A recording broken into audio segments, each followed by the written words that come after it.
Atay, sigurado ka ba na dito natin makikita yung kalahating katawan ng manananggal? Oo, syempre. Dito sa gubat hahatiin ng manananggal ang katawan niya kasi walang nagpupuntang tao rito.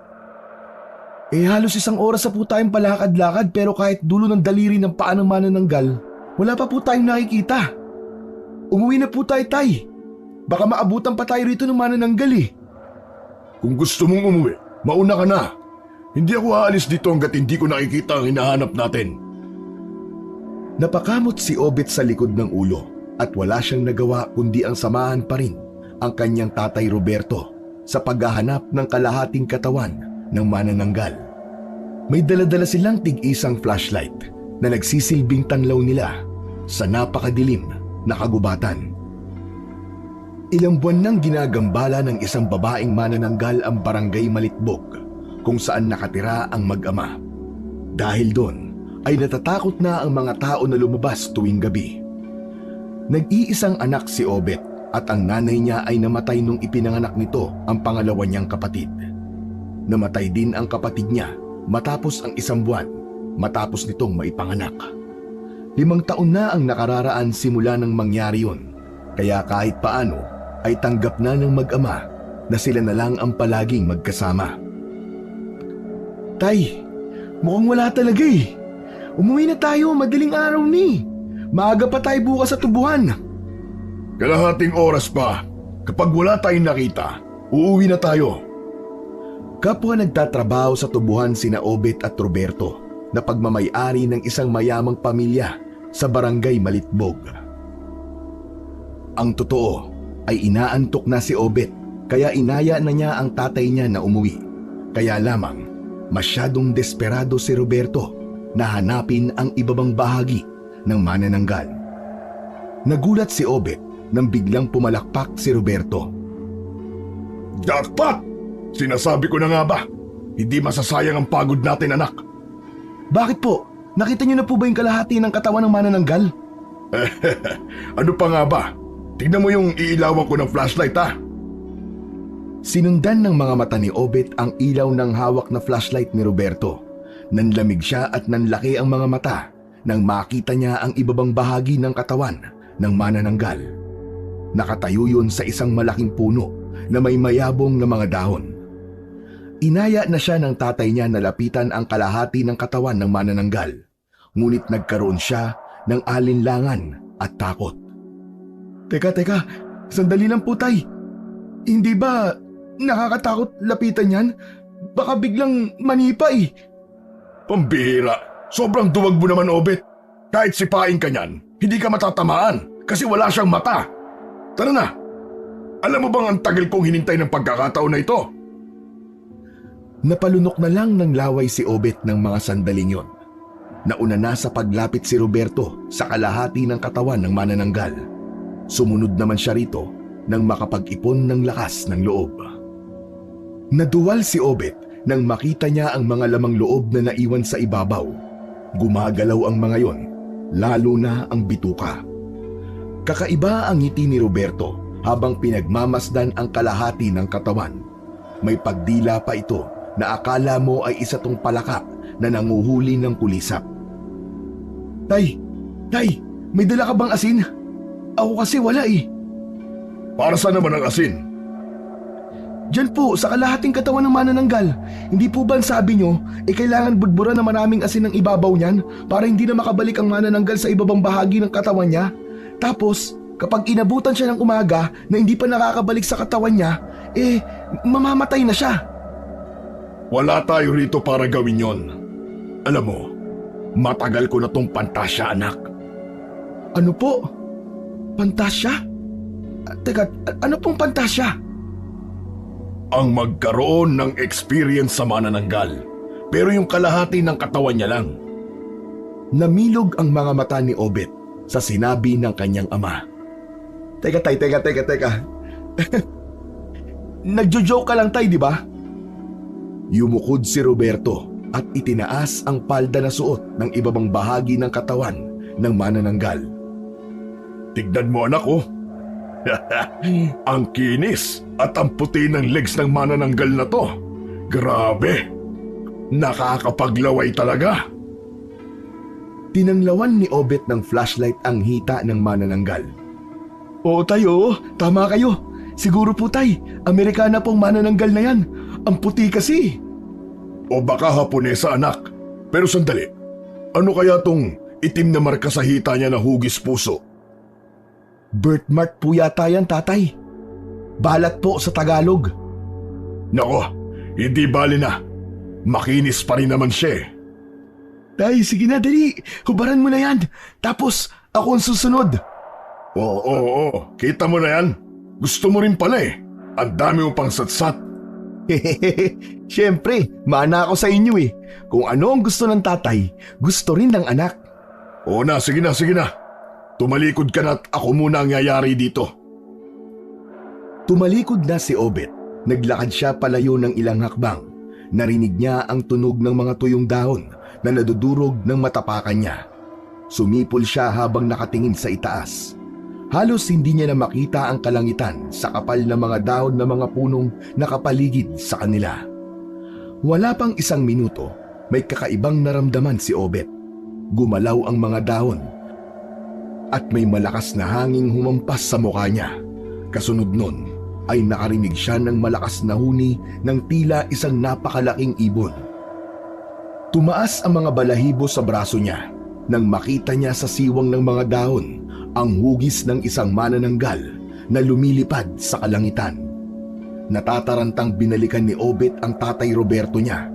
Nasa tuhod na nito ang pantalon. Pinigilan niya ito sa tuluyang paghuhubo. Ano ba, Obet? Hindi ka ba makapaghintay? Pambihira ka naman oh. Hindi pa ako tapos eh. Nag-uubo pa lang ako eh.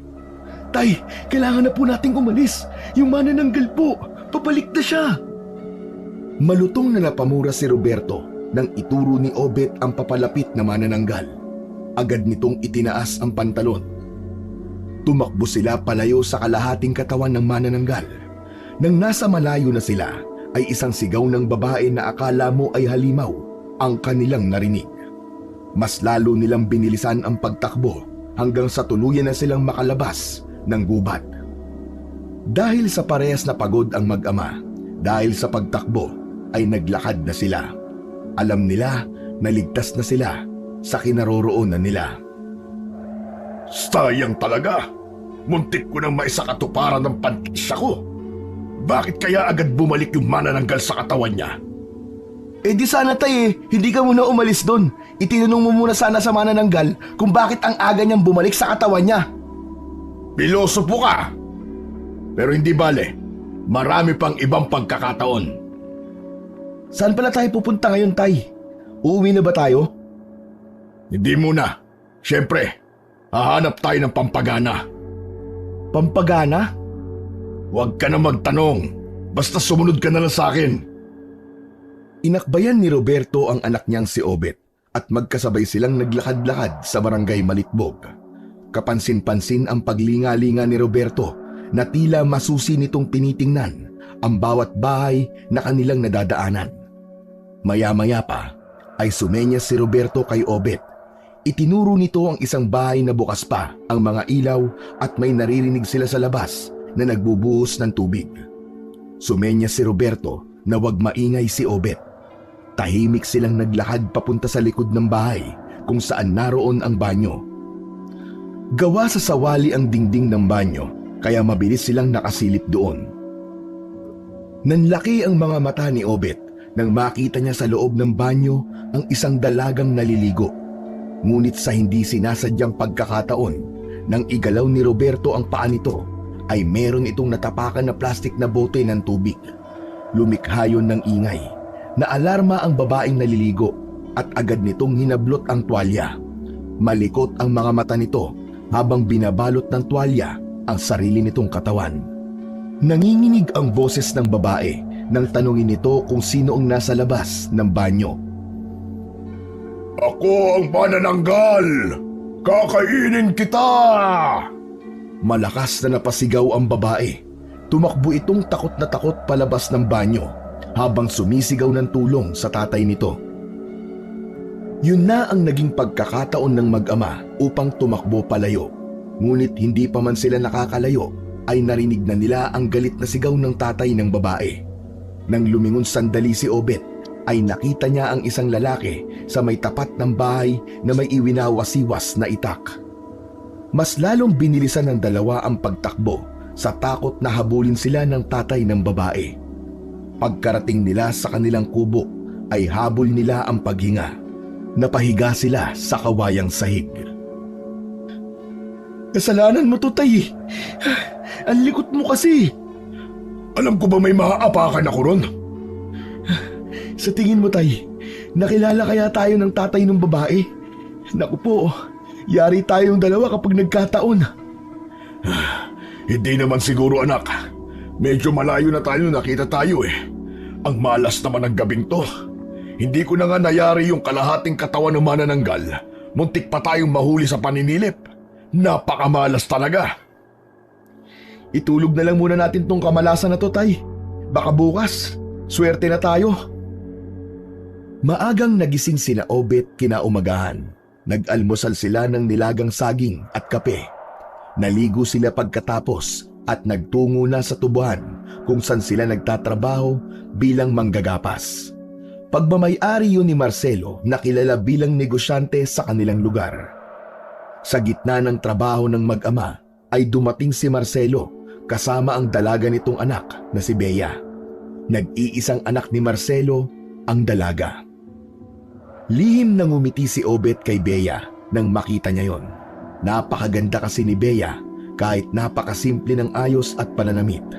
Makinis at maputi ang kutis nito. Tila walang lalaki ang hindi maaakit sa taglay na kagandahan ni Bea. Ay, magsipagsipagan ka. Nandito na po si Marcelo. Nakikita ko, hindi ako bulag. At nakikita ko rin ang napakaganda niyang anak. Tignan mo ang balat ng babaeng yun, oh. Diyos ko, napakakinis, nakakasilaw. Kung bata-bata lang ako, nako, liligawan ko talaga yan.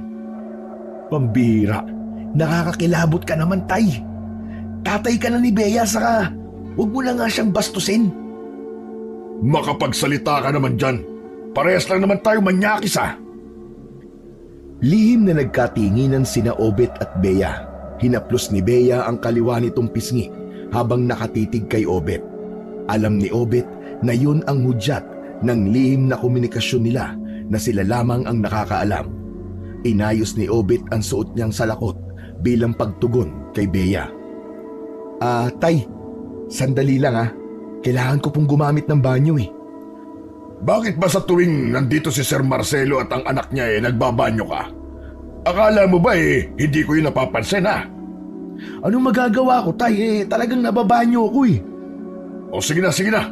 Bilisan mo lang. Nagmamadaling umalis sa tubuhan si Obet at nagtungo sa banyo nila roon na medyo may kalayuan. Nasa gitna yun ng malawak na talahiban.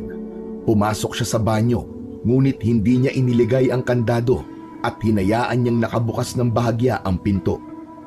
Makalipas ang ilang minuto ay pumasok na roon si Bea at agad silang naghalikan na para bang sabik na sabik sila sa isa't isa. Isang taon nang magkasintahan sina Bea at Obet, ngunit lihim ang kanilang relasyon dahil takot sila na tumutol si Marcelo sa pagmamahalan nila. Aminado si Obet na malaki ang tsansang tumutol si Marcelo sapagkat trabahador lamang siya sa tubuhan nito, kaya puro nakaw na sandali ang nangyayari sa kanila. At kapag nagkaroon sila ng pagkakataon kagaya nun, ay talagang sinusulit nila. Matapos ang 5 minuto, ay masayang lumabas ng banyo si Obet habang inaayos ang damit. Bumalik siya sa tubuhan na may malaking ngiti sa kanyang labi. Ang tagal mo naman, Obet. Butit hindi ka napansin ni Marcelo na wala ka dito. Tay, hindi po kasi talaga maganda ang lagay ng tiyan ko ngayon eh. Sa lahat ng masama ang tiyan, ikaw lang yata ang masaya. Aba, ang laki ng ngiti mo ah. Para kang naka-jackpot. Jackpot talaga, tay. Teka. Ano sabi mo? Ang ibig ko pong sabihin, jackpot kasi nilabas ko na ang dapat kong ilabas. Sige tay, magtrabaho na po tayo. Maya-maya pa ay nasa harapan na ulit nila si Bea. Nasa tabi ito ni Marcelo. Tila nahihiyang ngumiti si Bea sa kanya, kaya naman mas lalong ginanahan si Obet sa pagtatrabaho. Pakiramdam niya, kahit ang malawak na talahiban ay kayang-kaya niyang gapasin dahil nasa harapan niya ang kanyang inspirasyon. Madilim na nang makauwi sina Obet sa kanilang bahay. Araw yun ng sahod, kaya pumila pa sila sa bahay ni Marcelo upang kunin ang sahod nila para sa buwan na yon. Bumili na rin sila ng alak dahil nakasanayan na nilang mag-ama ang mag-inom tuwing nakakasahod sila. Yun na ang simpleng pagbawi nila sa sarili sa isang buwan nilang pagtatrabaho. Palagi rin silang bumibili ng isang buong lechon ng manok bilang pulutan. Habang nag-iinuman ang mag-ama sa labas ng kanilang kubo, ay napunta ang usapan nila sa manananggal na kung minsan ay umaatake sa barangay Malitbog. Tay, sa tingin niyo po, iisang manananggal lang bang umaatake dito sa atin? Hindi anak. Sigurado ko marami sila. Iba-iba. Paisa-isa nga lang kung umatake yung mga halimaw na yon. Sus! Makahalimaw ka naman, tay. Parang hindi ka nagnanasa sa kalahating katawan ng manananggal ah. Ano man dapat na itawag sa kanila? Anghel? Sa halimaw talaga sila eh. Sa bagay, tama kayo, tay. Pero may hinala ka ba, tay, kung sino ang manananggal dito sa Malitbog? Itong sa akin, opinyon ko lang to ah. Pero para sa akin, wala rito sa Malitbog ang mga manananggal. Matagal na ako rito at wala akong nakitang bagong tao. Malamang, sa iba nakatira ang manananggal na yon. Ay, maiba ko, Obet. Ikaw huwag kang magsisinungaling sa akin. May relasyon ba kayo ng anak ni Marcelo, ha? Naubos si Obet, agad siyang uminom ng tubig. Si Bea? Bakit? May iba pa bang anak si Marcelo? Malamang si Bea. Ano ba namang klaseng tanong yan, tatay? Siyempre wala. Sa tingin niyo po ba papatulan ako ni Bea? Trabahador lang ako sa tubuhan nila. Kahit na. Guwapo ka, Obet. Mukha ka lang hindi naliligo, pero guwapo ka. Mana ka sa akin, siyempre. Anong minana ko sa inyo, tay? Yung mukhang hindi naliligo? Pambira ka. Gusto mong iampas ko sa itong bote ng alak, ha? Siyempre, yung pagiging guwapo. O ikaw, seryoso ko, Obet, ha? Kung may gusto ka kay Bea, hanggang sa pagkagusto lang, ha? Sigurado ko na problema ang dala niyan dahil hindi papayag si Marcelo na mapunta ang nag-iisa niyang anak sa kagaya mo. Hindi na nagsalita si Obet. Medyo nasaktan siya sa sinabing yun ng kanyang amang si Roberto. Nalungkot siya sa katotohanan na kapag mayaman at mahirap ay malaki ang tsansang hindi pwede dahil marami ang tututol. Kinabukasan, nagising sina Obet at Roberto sa mga katok sa pinto ng kanilang kubo. Inutusan ni Roberto si Obet na buksan ang pinto upang alamin kung sino ang nasa labas. Tumayo si Obet habang nakangiwi. Parang pinupukpok ng martilyo ang ulo niya dahil sa hangover. Sa pagbukas niya ng pinto ay nalaman niya na ang kapitan ng Malitbog ang naroon, si Kapitan Lino. Tinanong ni Obet kung ano ang kailangan nito. Ayon kay Kapitan Lino, ay kailangan nilang magpunta ng tatay niya sa barangay hall dahil merong babae na nagreklamo sa kanila. Sinilipan daw nila ang naturang babae nung isang gabi. Nakilala raw sila ng tatay ng babae. Aba, Kapitan! Hindi po kami ni tatay yun. Baka nagkakamali lang sila. Grabe sila mang bintang sa amin ng tatay ko, ha? Sa kabila ng sinabi ni Obet, ay iginiit pa rin ni Kapitan Lino na kailangan nilang magpunta sa barangay hall upang harapin ang reklamo sa kanila. Bago umalis si Kapitan Lino, ay sinabi nito na bago ang 12:00 ng tanghali ay dapat naroon na sila. Nagmamadaling ginising ni Obet ang tatay Roberto niya. Ano ba, Obet? Mamaya mo lang ako gisingin. Masakit pa ang ulo ko eh. Tay, bumangon na po kayo. Kailangan natin magpunta mamaya sa barangay hall. Yun nga ba't sinasabi ko eh. Nakilala tayo ng tatay ng babae na sinilipan natin noong nakaraang gabi. Nagre-reklamo sila laban sa atin. Ano? Napabalikwas ng bangon si Roberto. Teka, paano tayo nakilala? Hindi ko alam, Tay. Pero problema to. Anong gagawin natin? Nahulog si Roberto sa malalim na pag-iisip. Maya-maya pa ay sinabi nito na haharapin nila ang reklamo. Sinabi nito ang mga dapat nilang gawin at sabihin. Saktong 10:00 ay nagtungo sina Obet at Roberto sa barangay hall. Nandun si Kapitan Lino at ang babae na sinilipan nila. Kasama ng babae ang tatay nito. Susugurin sana sila ng tatay ng babae. Mabuti na lang at naawat ito ng 2 tanod na naroon. Kinumpirma naman ng tatay ng babae na si Obet at Roberto ang nakita nitong tumatakbo ng gabing yon. Hindi raw ito maaaring magkamali. Hindi po kami yon, Kapitan Lino. Nasa bahay kami ng gabing sinasabi nila. Tama po si tatay, Kapitan. Tulog na nga po kami ng mga oras na yun eh. Alam ni Obet na duda si Kapitan Lino sa alibay nila. Sinabi ni Kapitan Lino na hindi yon ang unang beses na may nagreklamo laban sa kanilang mag-ama. Hindi na nito mabilang kung ilang beses na may nagpabarangay kina Obet at Roberto sa parehas na reklamo. Hindi naman natinag sina Obet at Roberto. Gaya na naging plano nila bago sila magtungo roon, ay pinanindigan nila na hindi sila ang nanilip sa babae na nasa kanilang harapan. Walang napiga sina Kapitan Lino sa mag-ama, kaya sa huli ay pinauwi na sila sa kanilang bahay. O ano, nakita mo na? Ang dali lang makalusot sa reklamo sa atin, di ba? Level up na tayo ngayon, Obet. Hindi nila tayo mapapaamin.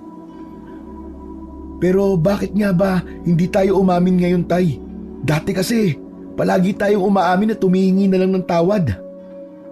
Alam mo, hindi ko kasi nasabi sa'yo. Pero kinausap ako ni Kapitan Lino noong nakaraang buwan matapos na magreklamo yung dalaga na sinilipan natin. Ang sabi ni Kapitan, kapag naulit na naman yung paninilip natin, ay mapipilitan siyang paalisin tayo rito sa Malitbog. Ano? Totoo ba yan, Tay? Sa tingin mo ba magsisinungaling ako, ha? Naku po, kung ganun, dapat po'y tumigil na po tayo sa paninilip at pagiging manyak natin, Tay. Malakas na tinapik ni Roberto sa balikat si Obet. Ano ka ba? Hindi tayo titigil, no? Huwag lang tayong papahuli sa akto. At kapag may nagreklamo, hindi tayo aamin. Naiintindihan mo ba ako, ha, anak? Isang tango ang isinagot ni Obet, ngunit sa loob niya ay may kaba siyang nararamdaman. Hindi niya na naisin na umalis ng barangay Malitbog. Bukod sa sanay na siya sa buhay niya roon, ay hindi niya kaya kung malalayo siya kay Bea. Nang dahil sa bagong reklamo kina Obet, ay nagkasundo silang mag-ama na magpapahinga muna sa ginagawa nilang paninilip sa mga babae sa Malitbog. Hanggang sa isang araw, isang malaking problema ang dumating sa buhay ni Obet. Nagkaroon sila ng pagkakataon ni Bea na makapag-usap sa bayan. Nasa isang mumurahing motel ang dalawa. Hindi sila maaaring mag-usap sa labas kung saan maraming tao dahil kapwa sila takot na merong makakita sa kanila at baka isumbong pa sila kay Marcelo. Labis na nabigla si Obet nang sabihin ni Bea sa kanya na buntis ito at siya ang ama. Bumili ng pregnancy test kit si Bea at doon nito nalaman na buntis siya. Pero paano ka mabubuntis, Bea? Nainis si Bea sa tanong na yun ni Obet. Malamang na mabuntis daw ito dahil sa may nangyari sa kanila sa banyo sa tubuhan. Mas lalo pang kinabahan si Obet nang sabihin ni Bea na alam na ni Marcelo na buntis si Bea. Nakita kasi ni Marcelo sa kwarto ni Bea ang pregnancy test kit. Napilitang umamin si Bea. Hindi pa raw sinasabi ni Bea kay Marcelo na si Obet ang ama ng batang dinadala nito. Parang awa mo na, Bea. Huwag mo munang sabihin sa tatay mo na ako ang nakabuntis sa'yo. Hayaan mo muna ako makapag-isip kung ano ang dapat nating gawin. Saka baka patayin ako ng tatay mo eh. Ayoko mamatay. Umiyak si Bea. Ayon dito ay hindi na ito makatulog na maayos. Pinipilit kasi ito ni Marcelo na aminin kung sino ang nakabuntis sa kanya. Sinabi rin ni Bea kay Obet na hindi na nito alam kung hanggang kailan nito kakayanin ilihim kay Marcelo na si Obet ang ama ng dinadala nito. Tulala at lutang si Obet nang umuwi siya sa bahay nila. Wala roon ang ama niyang si Roberto nang dumating siya. Hindi niya alam kung paano niya sasabihin sa tatay niya na nakabuntis siya at ang masama pa ay anak ng kanilang amo na matapobre.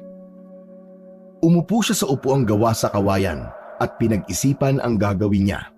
Nagulat siya nang humahangos na dumating si Roberto. Tagaktak ang pawis nito. Mabilis na isinarado nito ang mga pinto at bintana. "Oh, tay! Ano nangyari sa inyo? Parang ang hinahabol ng demonyo ah!" Kapag may naghanap sa akin, anak, sabihin mo wala ako ah. Teka, bakit po tay? Ano po ba talagang nangyari? Sinilipan ko yung asawa ni Kapitan Lino habang naliligo. Tapos nahuli ako ni Kapitan. Siya mismo nakakita sa akin. Anak ng... Bakit naman ang liwanag pa'y sa kayo inatake ng pagiging manyakis nyo? Hindi ko napigilan eh. Tay, malaking problema yan. Di ba sabi niyo po sa akin isang beses na lang na may gawin tayong mali papaalisin na tayo dito sa Malitbog? Kaya nga malas pa kasi nakita talaga ako ni Kapitan Lino. Basta, kapag may naghanap sa akin, sabi may umalis na ako. Hindi mo alam kung saan ako nagpunta. Mabilis na nagtungo si Roberto sa maliit na kwarto nila. Natulalang muli si Obet. Hindi lang pala ang pagkabuntis niya kay Bea ang problema nila.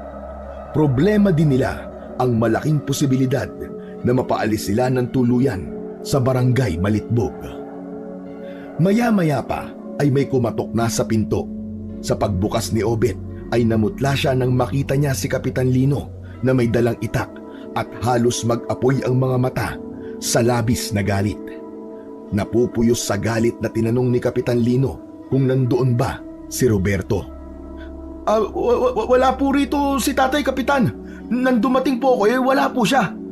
Bakit po ba? May ginawa po ba ang tatay ko? Galit na sumagot si Kapitan Lino. Ayon dito ay sinilipan ni Roberto ang asawa nito habang naliligo. Nahuli ito ni Kapitan Lino kaya hindi na maaaring tumanggi ang tatay niya. Nagbanta rin ang kapitan na kailangan nilang umalis sa barangay Malitbog dahil puro kabastusan at kamanyakan ang ginagawa nilang mag-ama. Hindi na raw papayag si Kapitan Lino na maulit pa ang ginagawa nilang mag-ama. Kapag hindi raw sila umalis sa loob ng 1 linggo, ay mapipilitan sina kapitan at ang mga naging biktima nila na gamitan sila ng puwersa at dahas para mapalayas. Pag-alis ni Kapitan Lino ay bagsak ang balikat na pinuntahan ni Obet ang tatay niya sa loob ng kwarto nila. "Tay, kailangan na raw po nating umalis dito sa Malitbog." Alam ko. Narinig ko, hindi ako bingi. Isang mahabang katahimikan ang namagitan sa mag-ama. Naisip ni Obet na sabihin na rin niya ang isa pa nilang problema para isang bagsakan na lang. "Tay, may sasabihin pala po ako sa inyo." Obet, kung problema yan, huwag muna ngayon. Para mo ng awa. Nabuntis ko po si Bea, tay, yung anak ni Sir Marcelo. Isang malutong na mura ang natanggap ni Obet kay Roberto. Binato pa siya nito ng unan na hindi niya nailagan. Anak ng... Sinasabi ko na nga ba Hindi ka talaga nag-iisip, Obet. Sa dami ng pwede mong buntisin, bakit yung anak pa ni Sir Marcelo? Sinabi ko naman po kay Bea, tay, na huwag niyang sasabihin kay Sir Marcelo na ako nakabuntis sa kanya Sa tingin mo, hindi sasabihin ni Bea kung sino nakabuntis sa kanya? Ang dami na nating problema ngayon, Obet. Lubog na tayo. Ano po ang gagawin natin? Hindi ko alam. Hayaan mo muna ako mag-isip. Pakiramdam ni Obet ay katapusan na ng mundo. Sa tingin niya ay yun na ang karma nila ng tatay niya sa mga paninilip nila sa mga babae sa barangay Malitbog. Siningil na sila ng Diyos sa mga maling nagawa nila. Kinagabihan, habang kumakain ang mag-ama, ay isang hindi inaasahang bisita ang dumating. Walang iba kundi si Marcelo. May kasama pa itong 3 lalaki na armado ng baril. Mahinahong nakipag-usap si Marcelo sa kanila, ngunit dama ni Obet ang galit nito sa kanya.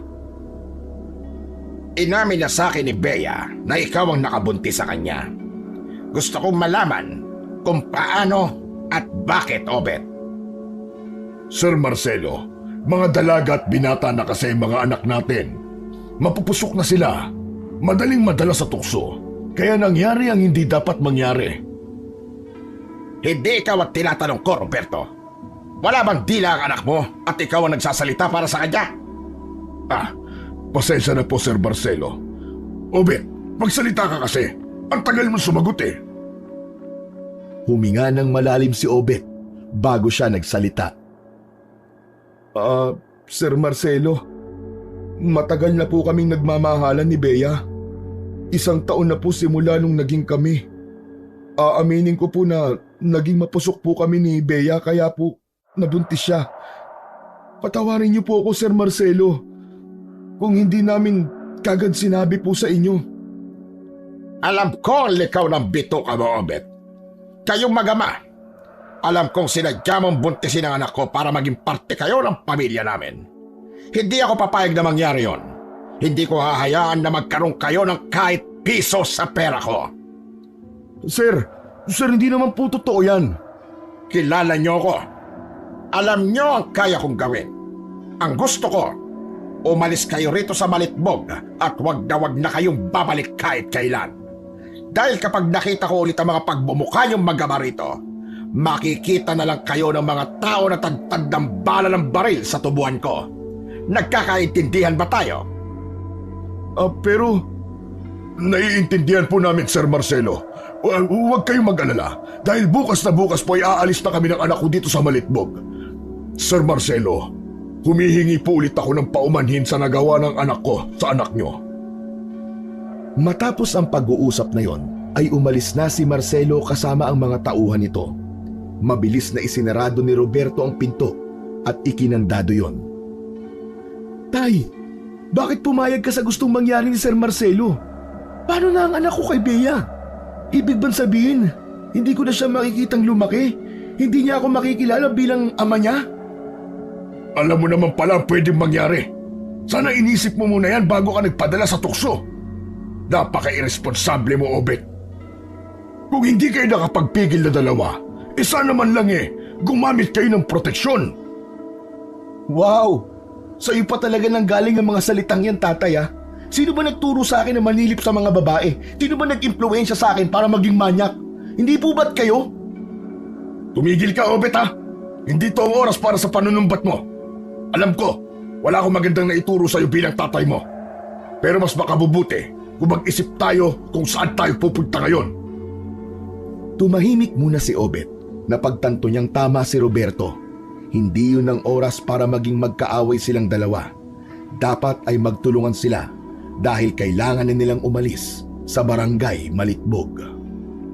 Nagkasundo ang mag-ama na madaling araw aalis sila. Kinagabihan ay inimpake na nila ang mga damit nila at ilang gamit. Maging ang kakaunting pera nila ay pinagsama-sama nila. Tig-isang malaking bag ang naimpake nila Obet at Roberto. Malungkot si Obet dahil hindi siya makapaniwala na darating ang araw na kailangan nilang umalis ng tatay nila sa Malitbog. Kung siya ang masusunod, gugustuhin niya na doon na tumanda sa lugar na yon. Tay, saan tayo pupunta? May naisip ka na bang pupuntahan natin? Sa totoo lang, anak, wala akong alam na pwede nating lipatan. Kaya naisip ko na sa gubat muna tayo pansamantala. May mga prutas at talaman doon na pwede nating makain. Maglalakad-lakad tayo hanggang makakita ng ibang lugar kung saan pwede tayo magsimula ulit. May pera po tayo, tay. Bakit hindi natin gamitin yun na pamasahe sa pagpunta sa ibang lugar? Walang Jo. Kung makapagsabi ka naman may pera tayo, parang milyon-milyon ang pera natin. Hindi natin pwedeng galawin ang kakaunting pera na meron tayo, Obet. Gagamitin natin yun sa pagsisimula natin. Kaya hihanda mo ang sarili mo. Mamaya kasi, mahaba-habang paglalakad ang gagawin natin. Maagang natulog sina Obet at Roberto. Pagsapit ng 3:00 ng madaling araw, ay ginising si Obet ng kanyang ama. Oras na ng pag-alis nila sa Malitbog. Nagsuot sila ng komportabling damit at sapatos. Alam nila na maputik kung minsan sa loob ng gubat, kaya hindi maganda kung tsinelas ang isusuot nila. Nagbaon din sila ng pagkain at tubig. Habang naglalakad paalis ng Malitbog, ay maluhaluha si Obet. Itinago niya yon sa tatay niya dahil baka kung ano pa ang sabihin nito. Pumasok na ang dalawa sa kagubatan na nasa dulong bahagi ng Malitbog. Walang direksyon ang kanilang dinaanan, basta lakad lang sila ng lakad. Nang magliwanag na ang paligid ay sandali silang nagpahinga. Uminom sila ng tubig at pinaghatian nila ang isang piraso ng tinapay. Kailangan nating tipirin ang pagkain na meron tayo, Obet. Hindi tayo sigurado kung may pagkain tayong makikita dito sa gubat. Hindi rin natin alam kung ilang araw tayo maglalakad bago makarating sa ibang bayan. Hindi niyo po ba alam kung gaano kalaki ang gubat na to, Tay? Sa tagal kong nabubuhay rito, hindi ko alam. Matapos ang ilang minutong pagpapahinga, ay muli silang nagpatuloy sa paglalakad. Gabi na ngunit naglalakad pa rin sina Obet at Roberto. Panay ang hampas ni Obet sa braso dahil maraming malalaking lamok ang naisipsipin ang kanyang dugo. Sa gitna ng kanilang paglalakad ay may naramdaman silang malakas na hangin na nagmula sa itaas. Sabay silang napatingala at kapwa sila ng hilakbot nang makita nila ang isang manananggal na paikot-ikot na lumilipad sa itaas. Obet! Takbo! Agad na tumakbo ang mag-ama habang nakasunod sa itaas ang manananggal. Umaangil pa yon na akala mo ay isang halimaw na nakadagdag ng takot sa kanila. Pababa na ng pababa ang manananggal. Nang akmang dadakmain ng mga kamay nito si Obet, ay itinulak siya ni Roberto kaya napadapa siya sa lupa. Hindi nagtagumpay ang manananggal sa pagkuha kay Obet. Mabilis na tumayo si Obet at muli silang tumakbo. Obet! Doon tayo pupunta! Sa kuwebang yun! Itinuro ni Roberto ang isang kuwebang may maliit na pasukan. Sa pagtingala ni Obet ay nakita niya ang manananggal na pasugod na naman sa kanila. Naunang nakapasok si Roberto sa kuweba. Papasok na sana si Obet, ngunit nagawa siyang hawakan ng manananggal sa magkabila niyang balikat. Ang buong akala niya ay makukuha na siya ng manananggal, ngunit mabilis na nahawakan ni Roberto ang dalawa niyang kamay. Tatay! Tay, tulungan mo ako! Ano pa nga ba sa tingin mo ang ginagawa ko? Huwag kang bibitaw! Kumapit ka na maigi sa akin! Isang kamay na lang ang ginamit ni Roberto para hawakan si Obet. Nakita ni Obet na may kinukuha si Roberto sa gilid ng pantalon nito. Isang patalim ang inilabas ni Roberto at sinaksak nito ang isang kamay ng manananggal. Isang nakakangilong sigaw ang pinakawalan ng manananggal. Saka nito pinakawalan si Obet. Hinila siya ni Roberto papasok ng kuweba. Hindi yun ganun kalalim, kaya halos ilang dipa lamang ang layo nila sa bukana ng kuweba. Takot na yumakap si Obet sa tatay niyang si Roberto nang nagpumilit ang manananggal na pumasok sa kuweba. Pero dahil sa malaki nitong mga pakpak ay hindi ito makapasok. Pilit silang inaabot nito gamit ang mga kamay nitong may matutulis na itim na kuko. Makalipas ang ilang minuto ay sumuko na ang manananggal at lumipad na ito paitaas. Pinakiramdaman ni na Obet ang paligid. Hindi na nila narinig ang angil ng manananggal. Nanatiling nakayakap si Obet sa ama niyang si Roberto. Dito na tayo magpapalipas ng magdamag. Hindi ligtas na lumabas tayo. Baka inaabangan tayo ng buwisit na halimaw na yun. Tama ka, Tay. Mas ligtas kung sa umaga na lang tayo maglalakad. Kahit hindi sila komportable na matulog sa lupa, ay pinilit nilang matulog sa loob ng kuweba. Isa rin sa naging kalaban nila ay ang lamig ng gabi. Ganun pa man, pinili pa ring matulog ni na Obet at Roberto dahil alam nila na pagsikat ng araw ay muli silang sasabak sa mahabang lakaran. Nang magising si Obet ay napakalakas ng ulan. Mabuti na lang at nasa loob sila ng kuweba dahil kung hindi ay mababasa sila ng tatay niya. Kumain na sila at muli silang naghati sa isang tinapay. Ito na pala ang huling tinapay natin, anak. Kung alam ko lang na aabutin tayo ng 2 araw sa paglalakad, dinamihan ko na ang dala nitong tinapay. Ayos lang yan, tatay. Siguro naman po malapit na tayong makalabas dito sa gubat. Kung hindi man po may mga prutas naman dito gaya ng sinabi nyo. Bahala na. Ang importante meron pa tayong tubig. Bandang tanghali nang huminto na ang ulan, saka lang sila lumabas ng kuweba at nagsimulang maglakad. Mas nahirapan sila noon dahil maputik na ang dinadaanan nila. Mabigat na ang bawat takbang nila dahil sa putik na dumidikit sa ilalim ng kanilang mga sapatos. Nang dumilim na naman ay may takot na nararamdaman si Obet. Kinabahan siya dahil baka may manananggal na namang umatake sa kanila. Gumawa ng pansamantalang bahay sina Obet gamit ang mga dahon ng saging at mga kahoy. Doon sila sumilong. Tubig na lang ang meron tayo, anak. Tipirin na natin to dahil hindi natin alam kung hanggang kailan tayo maglalakad. Tay, tanong lang, paano kung mamatay tayo dito sa gutom at uhaw? Ang saklap naman nun kasi panigurado na walang makakakita sa bangkay natin. Dito na tayo malilibing sa gitna ng gubat. Dito na tayo mabubulok. Huwag kang mag-isip ng ganyan. Makakalabas tayo ng buhay dito sa gubat na to. Isa pa, mamamatay din naman tayo kung hindi tayo umalis sa Malitbog eh. Kung hindi si Kapitan Lino, si Marcelo ang papatay sa ating dalawa. Oo nga, tay. Kahit saan pala tayo magpunta, parang kamatayan lang ang ending natin ah. Karma na po natin siguro to. Anong karma-karma ang pinagsasabi mo? Tama na nga yung mga salita mong ganyan.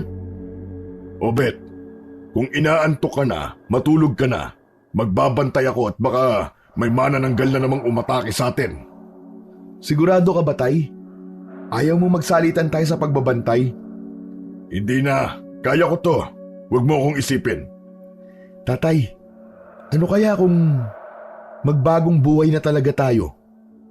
Hindi ba't yan ang gagawin natin kapag nakalabas na tayo sa gubat na to? Ang ibig ko pong sabihin, tay, ay ngayon na. Huwag na tayong maging manyak. Huwag na tayong mambastos ng mga babae. Naisip ko po kasi, itong nangyayari sa atin, ang kapalit ng lahat ng mga nagawa nating masama sa ilang kababaihan sa Malitbog. Alam mo anak, sa totoo lang, naisip ko na mga bagay na yan noong nakaraang gabi. Huli na mapagtanto ko kung gaano kamali ang mga nagawa natin. Idinamay pa kita. Hindi kita tinuruan ng tamang asal. Tay, hindi pa naman po huli ang lahat para magbago. Ipangako po natin na simula sa araw na to, hindi na po tayo magiging manyak. Hindi na tayo mambabastos ng mga babae kahit kailan. Nagkamay ang mag-ama bilang tanda ng kanilang pangako na aalisin na ang mga hindi magagandang nakagawian nila. Dahil sa gutom ay pinili ng matulog ni Obet upang palipasin na lamang yon. Nagpasalamat ang mag-ama dahil walang manananggal ang umatake sa kanila sa magdamag. Kahit paano ay nakatulog si Roberto noong madaling araw hanggang sa tuluyan ng sumikat ang araw. Muling naglakad sina Obet at Roberto habang kumakalam ang sikmura. Pinilit nilang tipirin ang tubig na meron sila, ngunit naubos na rin yon. Tay, nagugutom na ako. Magtiis ka lang. Makakakita rin tayo ng prutas o kaya ng kung anong pwede nating makain sa paligid. Gusto ko po ng malamig na beer at isang buong lityong manok. Ako naman, isang kalderong mainit na kanin at adobong baboy na tuyo. Tapos may kasamang malamig na soft drinks tayo, no? Ang sarap! Hinayaan ni Obet na mauna ang tatay niya sa paglalakad. Hindi niya na kayang sumabay sa malaki nitong hakbang dahil nangihina na siya ng dahil sa gutom. Nagtaka si Obet nang biglang tumakbo si Roberto. Lumapit ito sa isang malaking puno at yumuko. Lumapit siya sa kanyang amang si Roberto. Tay, ano pong meron dyan? May pagkain na tayo, Obet. Tignan mo mga kabuting ito. Ito ang magiging pananghalian natin ngayon. Tiningnan ni Obet ang napakaraming kabuti na nasa ibaba ng puno. Hindi ganun kalalaki ang mga kabuti na ang ibabaw ay kulay kayumanggi. Sandali lang, tay. Baka bahayan ng mga duwende. Baka isumpa nila tayo. Ikaw talaga hindi ganito ang bahay ng mga duwende. Sa punso sila nakatira, hindi sa kabute. Baka may lason po mga yan, Tay. Hindi ako maaaring magkamali. Ganito ang itsura ng mga kabute na kinakain namin ng mga bata pa kami. Masarap ito, Obet. Biglang kumuha ng isang kabute si Roberto at diretso nito yung kinain. Oh, sarap. Nakita mo na. Napakasarap talaga. Manamis-tamis. Kumain ka na. Kesa mamatay ka sa gutom, ikaw rin. Muling kumain si Roberto ng kabute hanggang sa naging sunod-sunod na ang pagkain nito ng mga yon.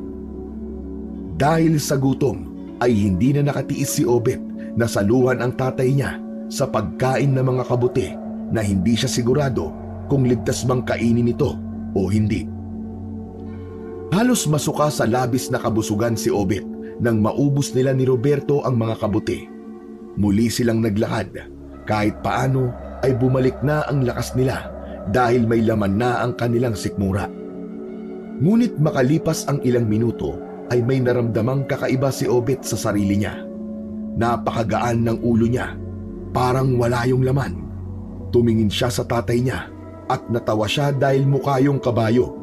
Mahaba ang nguso at merong malalaking ngipin sa unahan.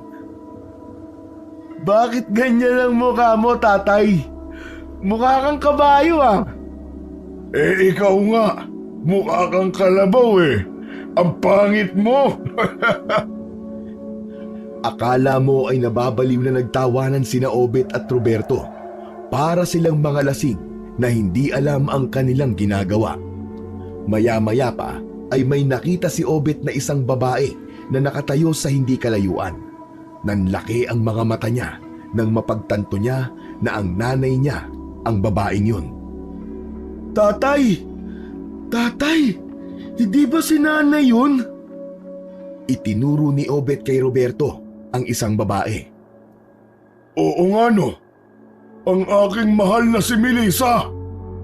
Pero hindi ba? Patay na si nanay?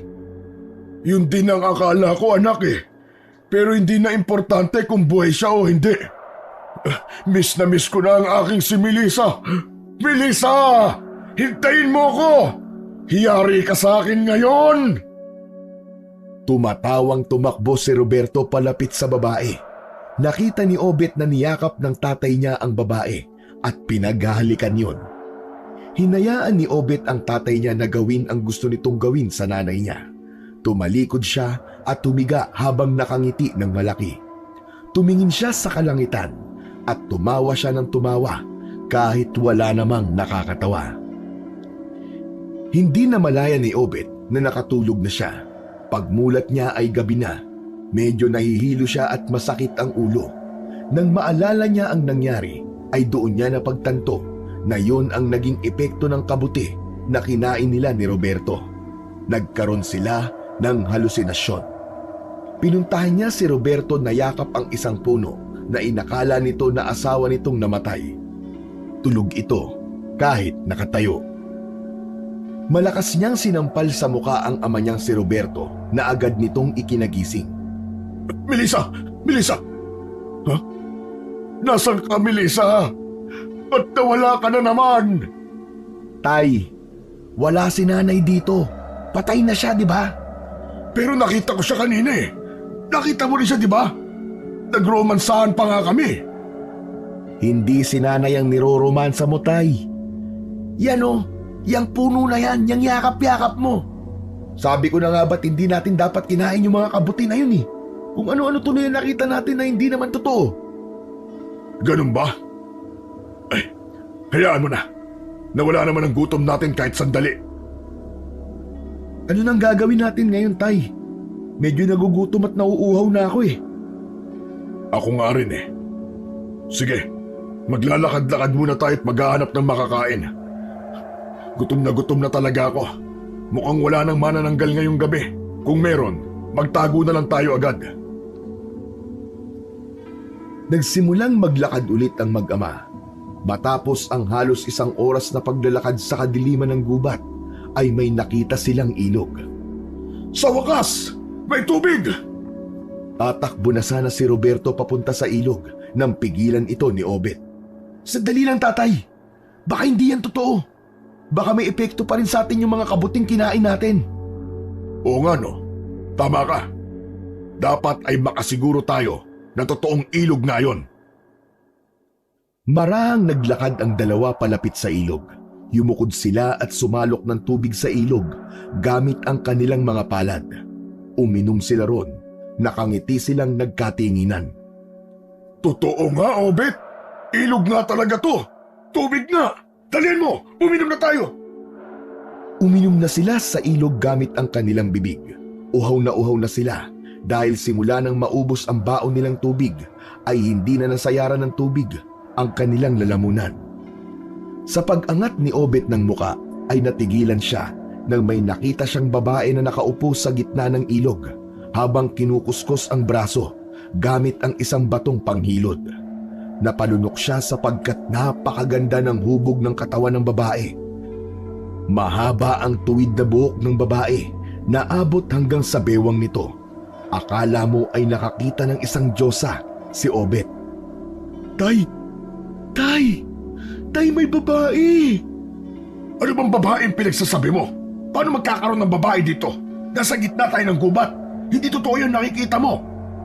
Kinusot ni Obet ang mga mata niya. Umasa siya na mawawala ang babae, ngunit naroon pa rin yun sa kanyang harapan. Totoo, tay. Babae talaga siya, oh. Sexy. Napakagandang babae. Nang sabihin niyo ni Obet, ay mabilis pa sa 4:00 na tumigil si Roberto sa pag-inom sa ilog. Nasaan ang sexy at magandang babae? Nasaan yan? Itinuro ni Obet sa tatay niya ang kinaroroonan ng babae. Napanganga si Roberto. Unti-unti silang lumapit sa babae. Isang dipa na lamang ang layo nila sa babae nang bigla itong lumingon sa kanila. Bumakas ang pagkabigla sa mukha ng babae. Nagmamadali itong nagbihis. Sino kayo? Huwag niyo akong sasaktan. Huwag kang matakot, miss. Hindi kami masamang tao. Ako si Obet. At ito naman ang tatay ko, si Roberto. Naligaw kasi kami. Ilang gabi na kami dito sa gubat pero hindi namin alam kung saan ang daan palabas.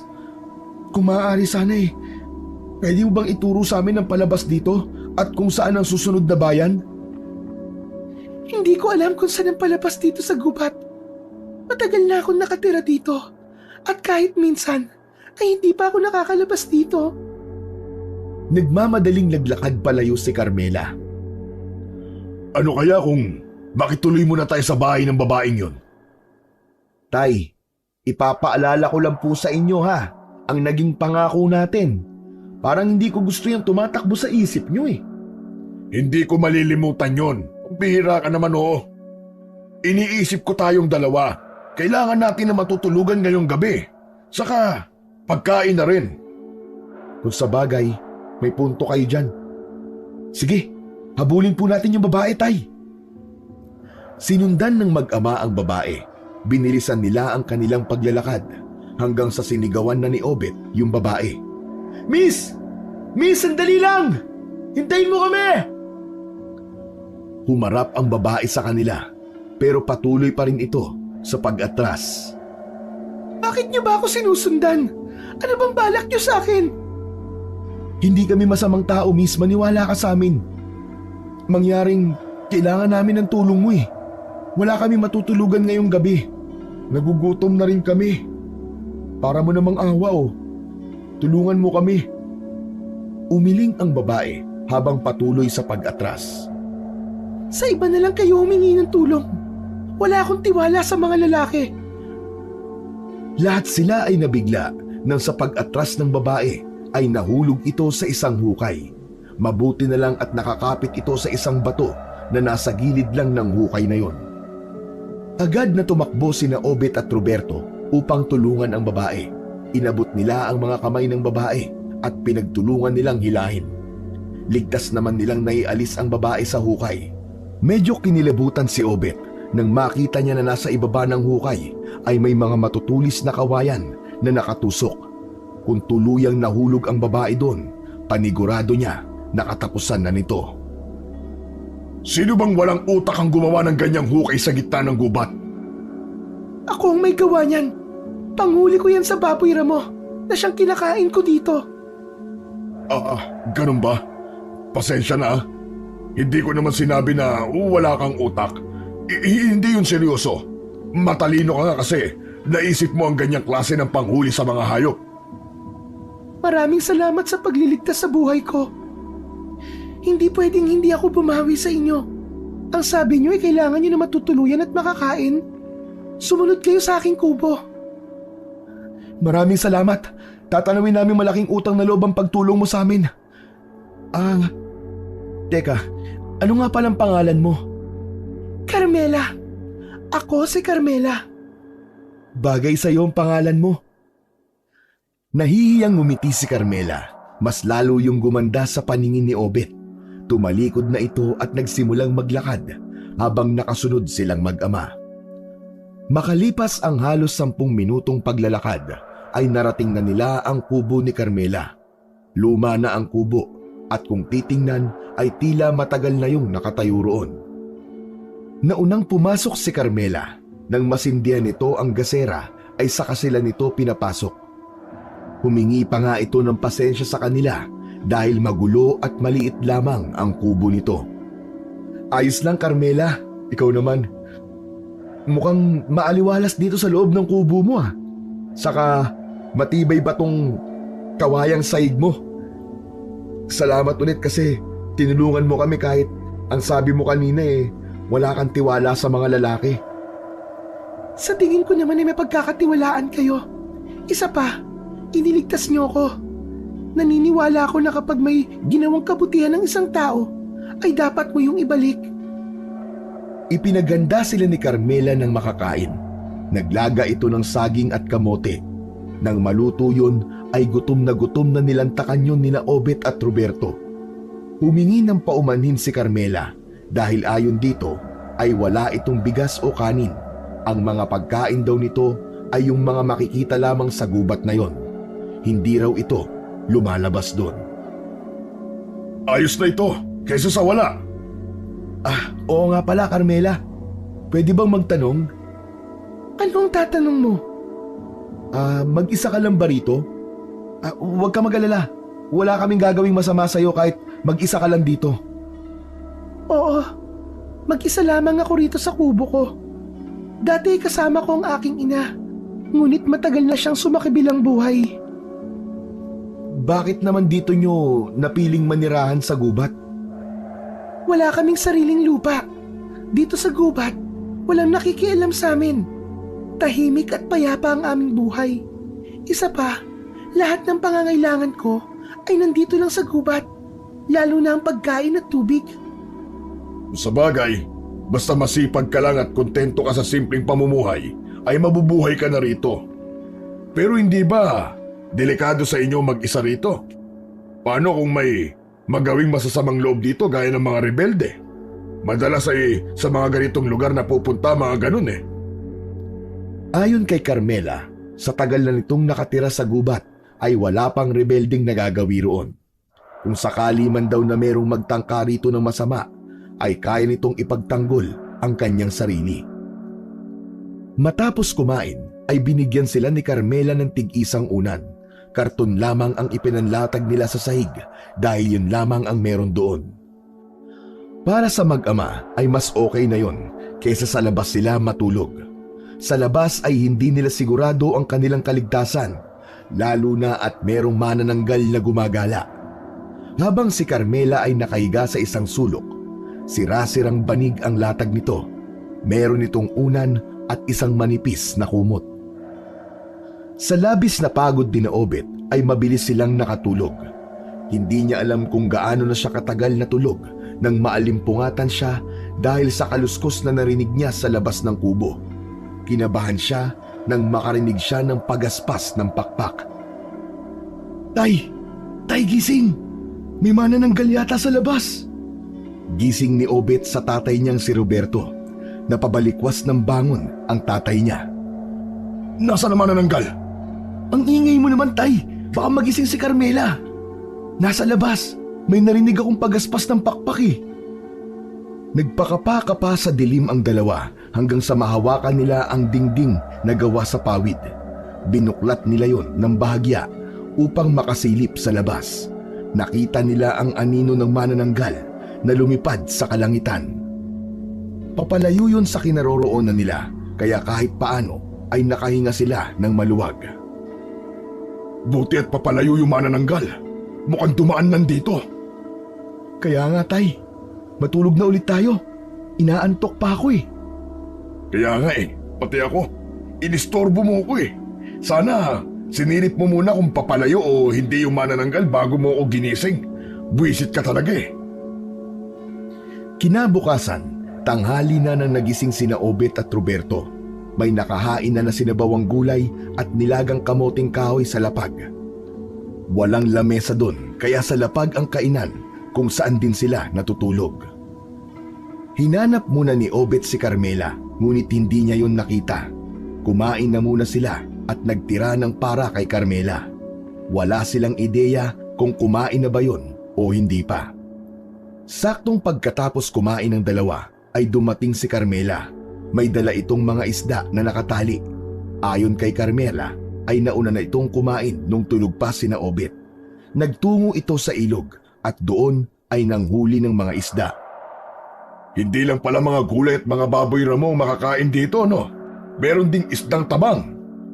Oo, sagana rin sa isda ang ilog kung saan niyo ko unang nakita. Tinulungan ni Obet na maglinis ng isda si Carmela. Alam mo bang may manananggal dito sa gubat? Kagabi, may nakita kami ni tatay. Hindi ka namin ginising kasi palayo naman yung manananggal eh. Oo, alam ko na may manananggal dito. Pero hindi niya ako ginagalaw. Madalas ay dumadaan lang siya dito sa gubat. Marahil ay meron siyang bayan na pupuntahan kung saan maraming tao.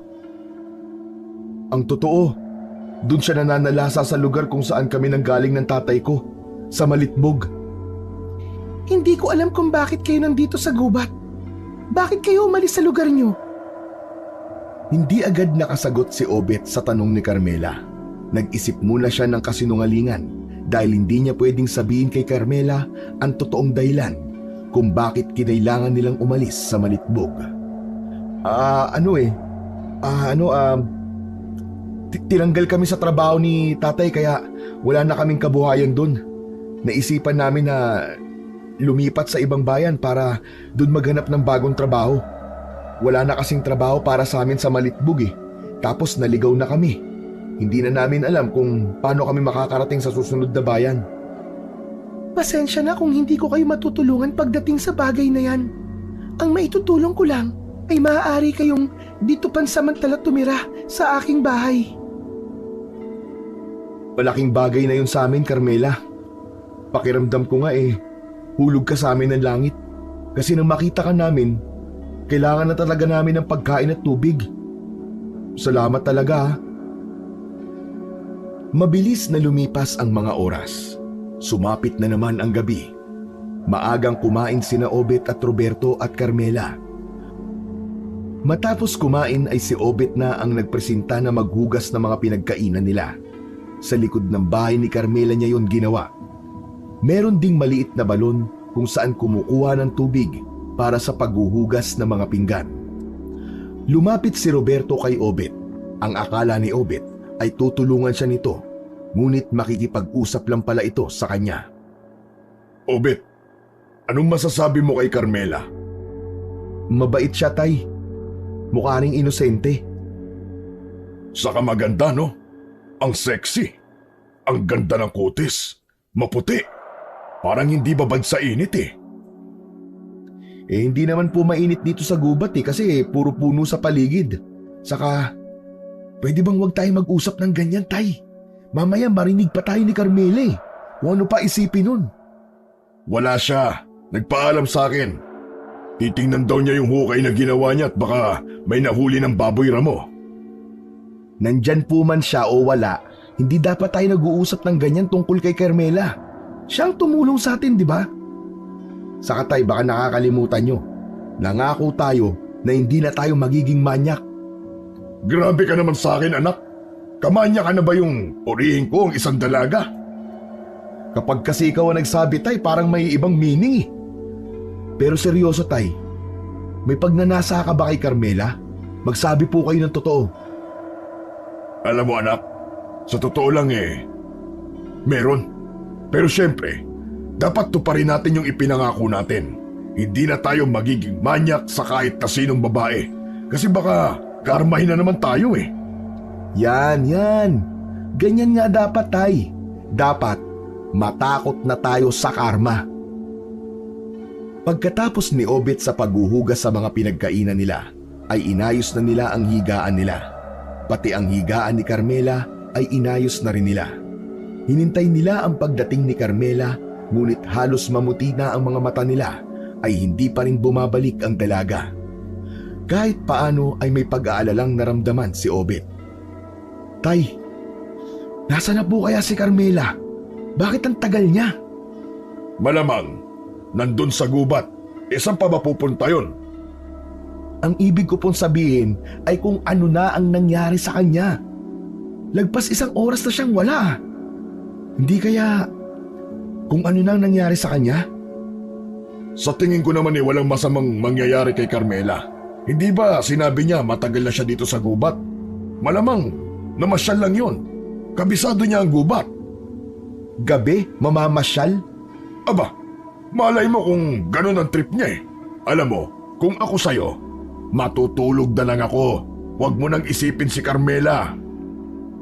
Kinakabahan po ako na hindi ko alam, tay. Teka, tay, lalabas lang po ako sandali. Hahanapin ko si Carmela. Kung gusto mo siyang hanapin, ikaw lang. Basta ako, matutulog na ako. Inaantok na ako eh. Hindi na pinilit pa ni Obet na sumama ang kanyang tatay Roberto sa kanya sa paglabas upang hanapin si Carmela. Nagdala siya ng kutsilyo upang kapag may hindi inaasahang pangyayari ay meron siyang magagamit upang ipagtanggol ang kanyang sarili. Pilit niyang nilakasan ang loob nang maglakad na siya na dala ang flashlight na baon nila nang magtungo sila sa gubat. Tinahak ni Obet ang daan kung saan naroon ang hukay na ginawa ni Carmela para sa mga baboy ramo. Pagdating niya sa hukay ay hindi niya nakita roon si Carmela. Paulit-ulit niyang tinawag ang pangalan ng dalaga pero walang sumagot sa kanya. Naisip ni Obet na baka nasa ilog si Carmela kaya nagdesisyon siyang magtungo roon. Sa paglalakad niya papuntang ilog ay natigilan siya nang makita niya ang mabilis na paglipad ng manananggal. Lumipad yun palayo sa kanya. Tatakbo na sana si Obet pabalik sa kubo nang matigilan siya. Napatingin siya sa lugar kung saan niya nakitang lumabas ang manananggal at lumipad. Hindi kaya nandun yung kalahating katawan ng manananggal? Imbis na bumalik sa kubo, ay pinuntahan ni Obet ang lugar kung saan lumabas ang manananggal sa pag-asa na makikita niya roon ang ibabang bahagi ng katawan nito. Hindi nagkamali si Obet sa kanyang hinala.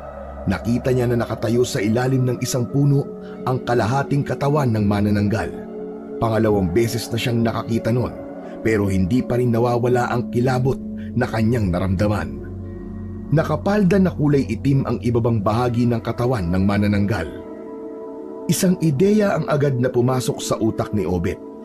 Kailangan niyang buhusan ng asin ang ibaba nun upang mapatay niya ang manananggal. Mabilis na tumakbo si Obet pabalik sa kubo ni Carmela.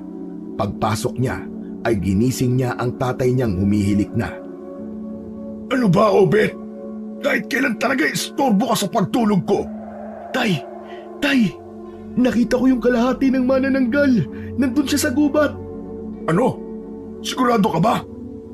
Ibig sabihin, pwede natin yung pagsamantalahan. Ako ang mauuna ha. Hindi po ganun ang gagawin natin, tay. Kailangan natin ng maraming asin. Kailangan natin patayin yung manananggal na yun.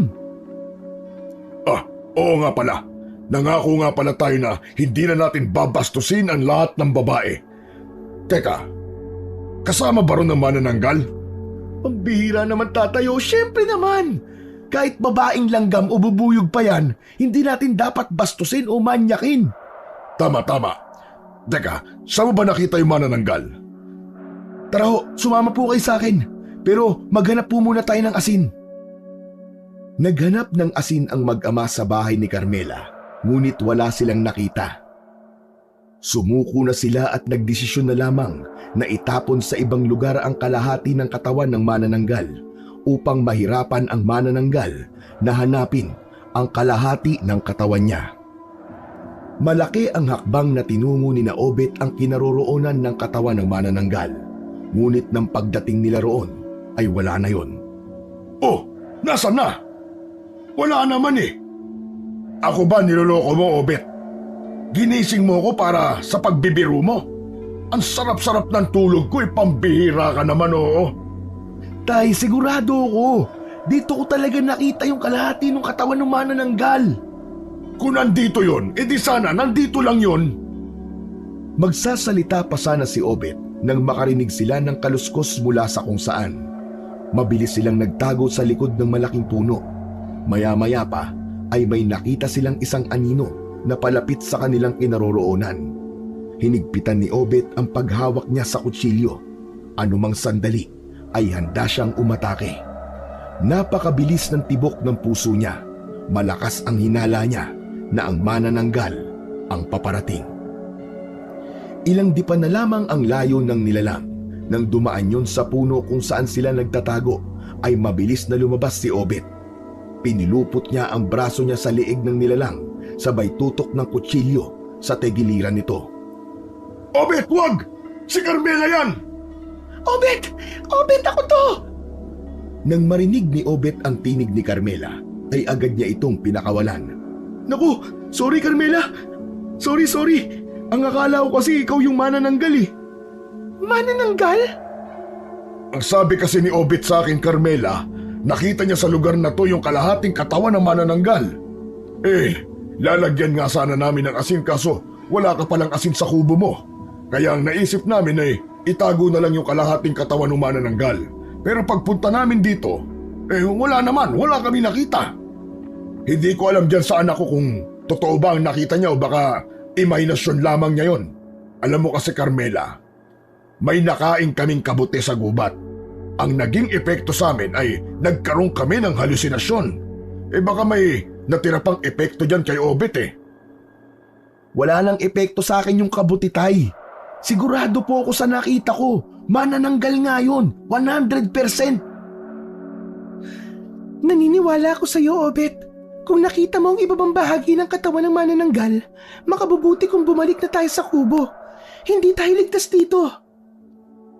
Sumang-ayon ang mag-ama sa sinabi niyo ni Carmela. Bumalik na sila sa kubo nito at doon ay natulog na silang tatlo upang makapagpahinga.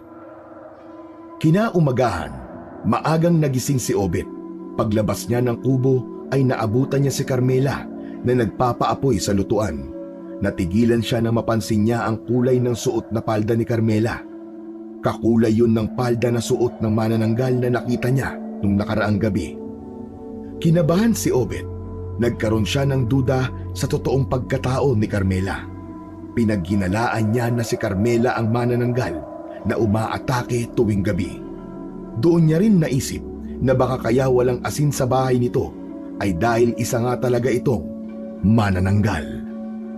Ganun pa man, inisip niya na merong posibilidad na nagkataon lamang ang lahat at mali siya sa kanyang hinala.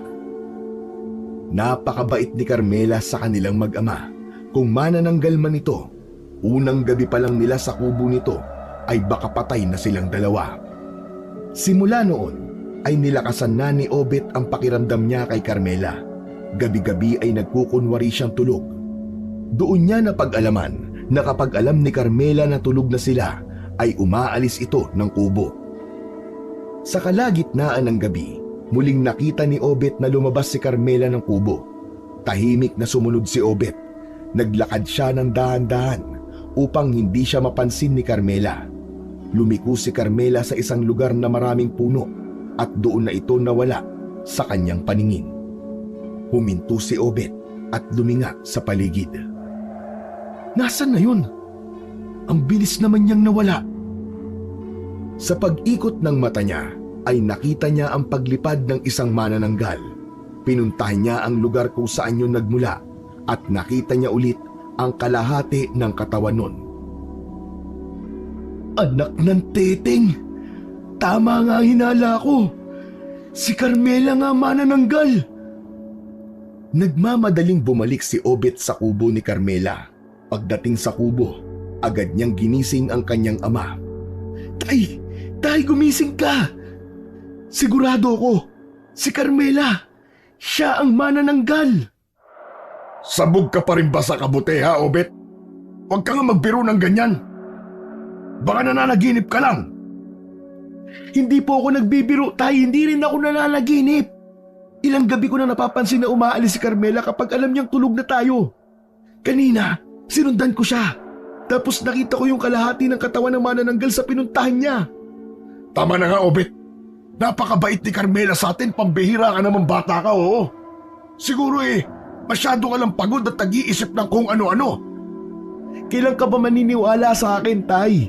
Kapag parehas na tayong patay, kapag pantay na ang mga paa natin. Tay, kumilos na tayo. Kailangan na nating makaalis sa lugar na to. Hindi tayo ligtas dito. Aalis na tayo dito ngayong gabi, sa ayaw mo man o sa gusto mo. Aalis kayo ngayong gabi? Bakit? Sa anong dahilan? Labis ang panlalamig na lumukob kay Obet nang marinig nila ang boses ni Carmela sa labas ng bahay. Marahan siyang lumingon dito. Nakita niya ang malaking pagtataka sa mukha ng babae. Ay, Carmela, ito kasing anak ko Ang sabi niya kasi Mabilis na tinakpan ni Obet ang bibig ng tatay niyang si Roberto gamit ang kamay niya. Gusto kita, Carmela. Yun ang sasabihin sa'yo ng tatay ko. Alam ko na wala kang tiwala sa mga lalaki pero pasensya ka na kung hindi ko napigilan ang sarili ko na magkagusto sa'yo. Pero huwag kang mag-alala kasi aalis na kami dito bukas ng umaga. Naisip ni Obet na mas manganganib ang buhay nila kung malalaman ni Carmela na alam na niya ang itinatago nitong sikreto. Nabigla ako sa sinabi mo, Obet. Pero kung aalis na kayo bukas ng umaga, hindi ko na kayo pipigilan. Sa maikling panahon na nakasama ko kayo, ay masasabi ko na totoo kayong mabubuting tao. Pinanlakihan ni Obet ng mga mata ang tatay niyang si Roberto. Nais niyang iparating dito na huwag nitong sabihin kay Carmela ang natuklasan niya.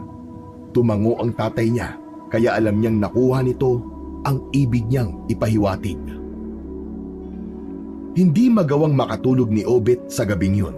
May takot sa dibdib niya na baka may hinala na si Carmela na alam na niya ang sikreto nito. Habang humihilik naman ang tatay niya, ay dilat na dilat siya. Mula sa dilim ay inaaninag niya kung nakahiga pa rin si Carmela sa kinahihigaan nito. Makalipas ang ilang sandali ay naisipan ni Obet ang lumabas ng kubo. Tumayo siya sa harapan nun. Ilang minuto pa lamang ang nakakalipas nang mula sa hindi kalayuan ay may nakita siyang isang babae na papalapit sa kanya. Hindi siya makapaniwala nang malaman niyang si Bea ang babaeng yun. Sa labis na kasabikan niya sa nobya ay sinalubong niya yon ng mahigpit na yakap. Teka, totoo ba ito? Ikaw ba talaga yan, Bea? Ako nga ito, Obet. Alam ko na dito kayo sa gubat nagtungo ng tatay mo. Kaya dito ko kayo hinanap. Hindi nga ako nagkamali. Kasi nandito ka. Inaya siya ni Bea na mag-usap sila sa malayo sa kubo. Naglakad-lakad sila hanggang sa makarating sila sa mapunong bahagi ng gubat. Isang masamang balita ang ipinaalam ni Bea kay Obet. Ayon dito, ay sinunod niya ang payo ng ama niyang si Marcelo na ipalaglag na lang ang kanilang anak. Hindi napigilan ni Obet ang maiyak sa kanyang nalaman. Alam mo bang galit na galit ako sa iyo, Obet? Bakit naman? Sinabi kasi sa akin ni Daddy na kinausap ka niya para panagutan ang anak natin. Pero tumanggi ka. Kaya naman, pumayag na lang akong ipalaglag ang anak natin dahil ayoko lumaki siyang walang ama. Hindi totoo yan. Ang totoo ay tinakot kami ng tatay mo na papatayin niya kami kapag hindi kami umalis ng Malitbog. Hindi naniwala si Bea kay Obet. Ayon dito, Hindi magagawang magsinungaling ni Marcelo sa kanya.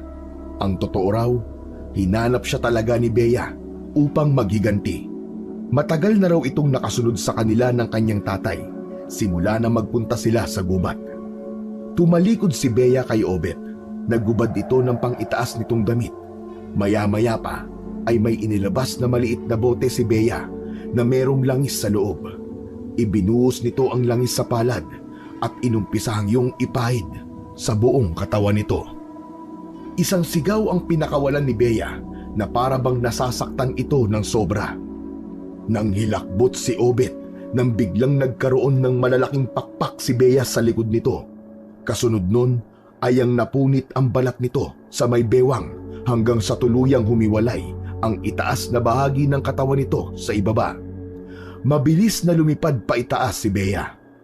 Hindi makapaniwala si Obet nang malaman niya na si Bea pala ang manananggal. Galit na sumugod si Bea kay Obet. Mabilis na tumakbo si Obet habang sumisigaw ng tulong. Nagawa siyang dagitin ni Bea sa kanyang balikat. Mas lalo siyang napasigaw nang umangat sa lupa ang mga paa niya. Nang halos ilang metro na ang taas ni Obet ay binitiwan siya ni Bea. Bumagsak si Obet sa lupa.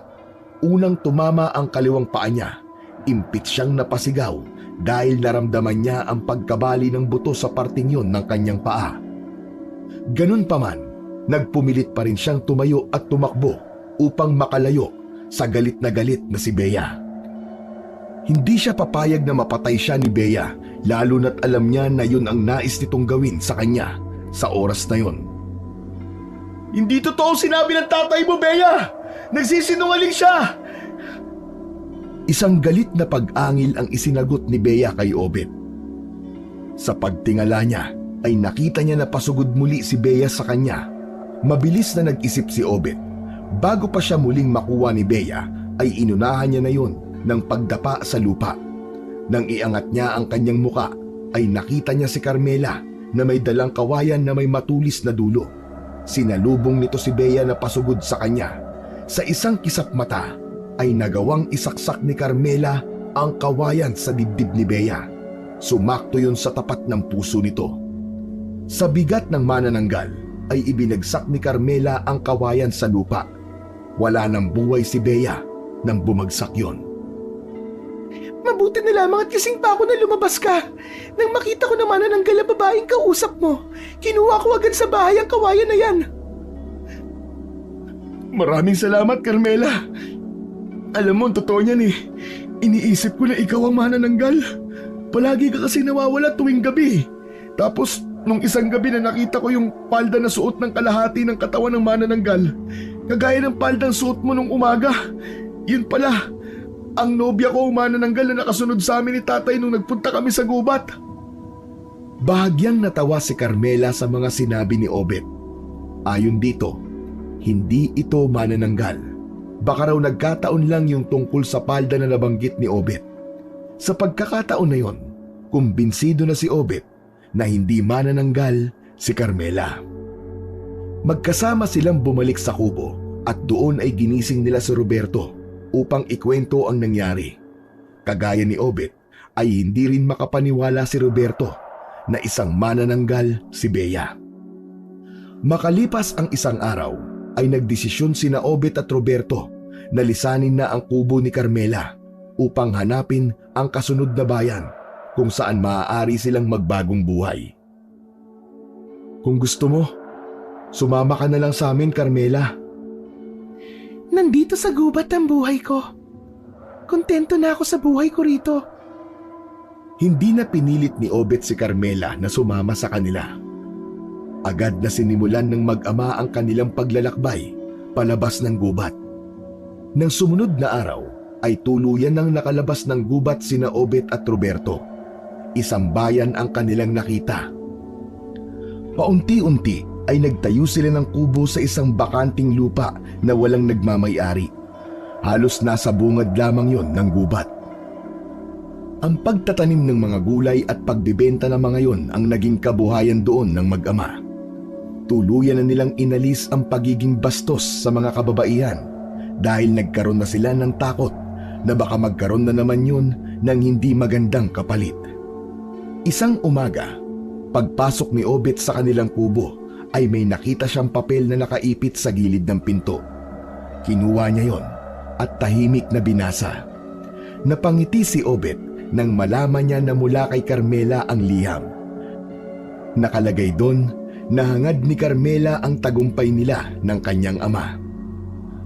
Sa pagpihit ng paningin ni Obet ay nakita niya si Carmela sa hindi kalayuan.